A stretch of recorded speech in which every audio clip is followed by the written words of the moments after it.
what plants, what kind of first generation and second generation outcomes are going to be. So your square in this particular case is going to look a little bit like a grid for noughts and crosses, right? So this is kind of my starting point, a grid which looks like this. So now this corner here, I'm gonna do diagonal line, and in this little triangle I'm gonna have male sign, and in this triangle I'm gonna have female sign. So what I'm going to use this grid for is, I'm going to use it like this. So the top two squares, I'm going to put my two male gametes into those two squares. So my first male gamete is capital A, so that's there. I'm just copying it out. My second male gamete is right here. So next I'm going to take my female gametes and write them into this square and this square, so little a and another little a. And all I've got to do now is, in the remaining four squares, I'm going to combine my letters together. So whatever I've got on this line and on this line, I'm going to combine those two letters, right? So in this case I've got capital A and a little a. In this square I'm combining that line with that line, so big A and another little a. And I'll keep doing the same thing, so this line combined with that line, big A goes here, little a goes here, and the final one, that line and that line again combined, big A, little a, right? And that's my cross. So what I would suggest to you when you're doing those sort of crosses, where you have choice, start with a capital. If you don't have a choice, right, if it's two letters which are the same, then that's obviously is going to give you your outcome. But if you do have choice, then start with a capital. It just will make your job of identifying what these genotypes mean a little bit easier. So here I've got the four possible first generation genotypes. Remember, genotypes are those letters. So my last step is to work out phenotypes. So what is the phenotypes of my first generation, right? So phenotypes, you remember, is the description. So all I've got really is big A combined with a little a. And that gives me, you remember, I worked it out here, it gives me purple color because the big A is going to overpower the little a. So that's going to give me then, therefore, 100%, or basically 4 purple plants out of 0 number of cases of white plants, okay? Or therefore, basically, if I wanted to write it as a percentage, it's going to give me 100% purple and 0% white. Okay, so that's my phenotypic ratio. So that particular line would give me phenotypic ratio. Okay, so in your assignment, whenever you're being asked to work out phenotypic ratio, that's essentially what you do, right? Something like that. So that number of that particular phenotype, then don't forget your colon sign for the ratio per X number of the different phenotype. So don't give me just kind of the numbers, also specify which phenotype goes with that particular number. Otherwise, it's your answer is not quite complete. Okay, so you remember what Mendel did next. He crossed F1 plant with another F1 plant. So let's do just that. So F1, which was purple, crossed with another first generation plant, which was also purple. Okay, so remember, these are phenotypes. So next I need to work out genotypes of these plants. So all I do is just go back to my square, because each of these crosses, right, each of these combination of letters gave me genotype of a first generation. So it's basically that plant is going to be big A, little a. It just came from that table, right? We already worked it out what the first generation was, and crossed with another big A, little a, because I had no choice, right? All of them were exactly the same, so that's what I'm doing.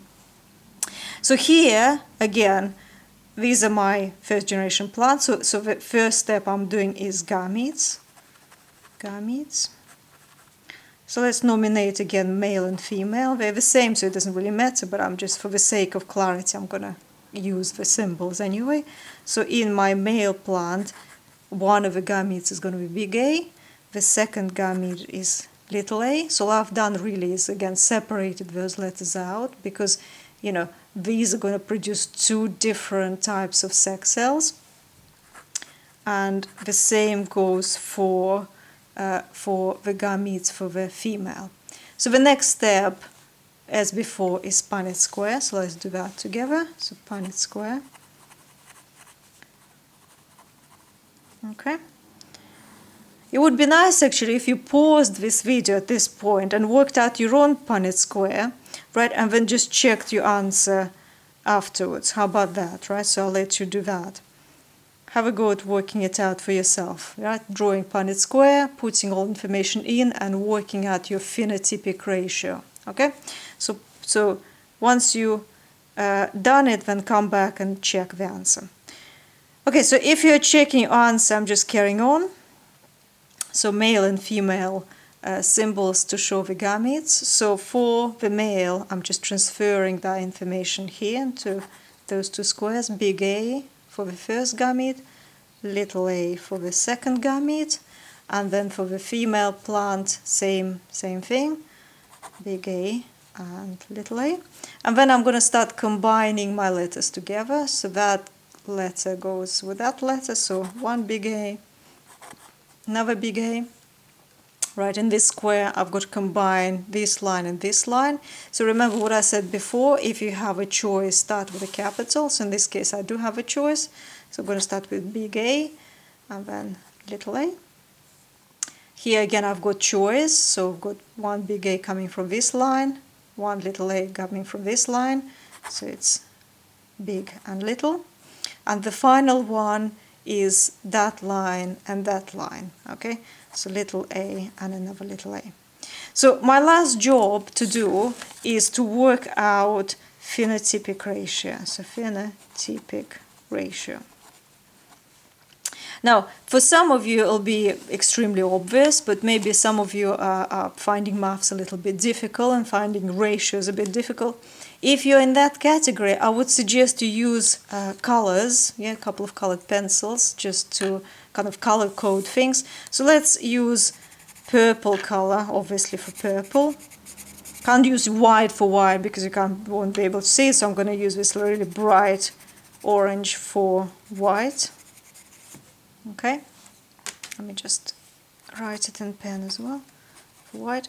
And all I'm going to do now is I'm going to go over my 4 outcomes and see which color it is. So big A and another big A. I hope if you were following explanation so far, you should be able to tell me that this is purple. So I'm going to just do like a little purple tick in that corner.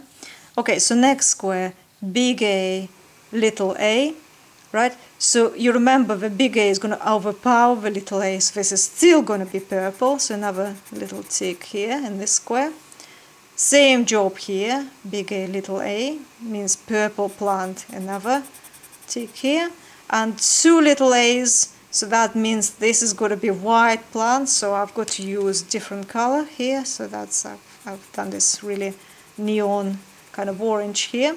And that really gives me then really quick visual guide to my ratio straight away. So I can see that I've got 1, 2, 3 purple ticks, so that means 3 purple plants. Then don't forget the ratio sign, so the colon. And I can see I've got just 1 neon orange tick, that means 1 white. And that gives us a kind of nice, neat way of working out your ratios without getting confused. So the other thing, which in a couple of places you're being asked, is to work out genotypic ratio. Genotypic ratio. So in this case, instead of working out phenotypes, I'm going to go back to the square, look at my genotypes. So I can see that in my square I've got one genotype which is two capital A's, so it's one of those, so one big A, big A.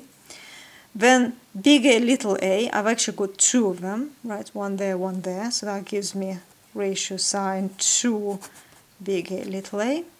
And the final genotype which I have available is one of these, so which is another ratio sign 1 little a, another little a. So that's what I've gathered from that table. So that's my genotypic ratio, kind of the ratio of different genotypes. Whereas here I've got ratio of different kind of phenotypic outcomes. Okay. So this is gives you kind of guidelines and kind of templates, if you like, to do the first section of the assignment.